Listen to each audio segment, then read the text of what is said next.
Genesis chapter 34. Now Dinah, the daughter Leah had borne to Jacob, went out to visit the daughters of the land. When Shechem, son of Hamor the Hivite, the prince of the region, saw her, he took her and lay with her by force. And his soul was drawn to Dinah, the daughter of Jacob. He loved the young girl and spoke to her tenderly. So Shechem told his father Hamor, "Get me this girl as a wife." Jacob heard that Shechem had defiled his daughter Dinah, but since his sons were with his livestock in the field, he remained silent about it until they returned. Meanwhile, Shechem's father Hamor came to speak with Jacob. When Jacob's sons heard what had happened, they returned from the field. They were filled with grief and fury because Shechem had committed an outrage in Israel by lying with Jacob's daughter, a thing that should not be done. But Hamor said to them, "My son Shechem longs for your daughter. Please give her to him as his wife. Intermarry with us, give us your daughters, and take our daughters for yourselves. You may settle among us, and the land will be open to you. Live here, move about freely, and acquire your own property." Then Shechem said to Dinah's father and brothers, "Grant me this favor, and I will give you whatever you ask. Demand a high dowry and an expensive gift, and I will give you whatever you ask. Only give me the girl as my wife." But because Shechem had defiled their sister Dinah, Jacob's sons answered him and his father Hamor deceitfully. "We cannot do such a thing," they said. "To give our sister to an uncircumcised man would be a disgrace to us.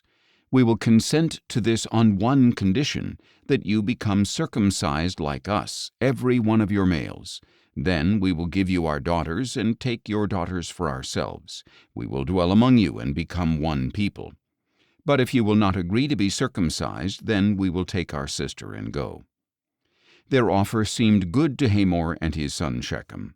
The young man, who was the most respected of all his father's household, did not hesitate to fulfill this request, because he was delighted with Jacob's daughter. So Hamor and his son Shechem went to the gate of their city and addressed the men of their city. "These men are at peace with us. Let them live and trade in our land. Indeed, it is large enough for them. Let us take their daughters in marriage and give our daughters to them. But only on this condition will the men agree to dwell with us and be one people, if all our men are circumcised as they are. Will not their livestock, their possessions, and all their animals become ours?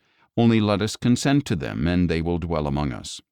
All the men who went out of the city gate listened to Hamor and his son Shechem, and every male of the city was circumcised. 3 days later, while they were still in pain, 2 of Jacob's sons, Dinah's brothers, Simeon and Levi, took their swords, went into the unsuspecting city, and slaughtered every male. They killed Hamor and his son Shechem with their swords, took Dinah out of Shechem's house, and went away. Jacob's other sons came upon the slaughter and looted the city because their sister had been defiled. They took their flocks and herds and donkeys and everything else in the city or in the field. They carried off all their possessions and women and children, and they plundered everything in their houses. Then Jacob said to Simeon and Levi, "You have brought trouble upon me by making me a stench to the Canaanites and Perizzites, the people of this land. We are few in number. If they unite against me and attack me, I and my household will be destroyed."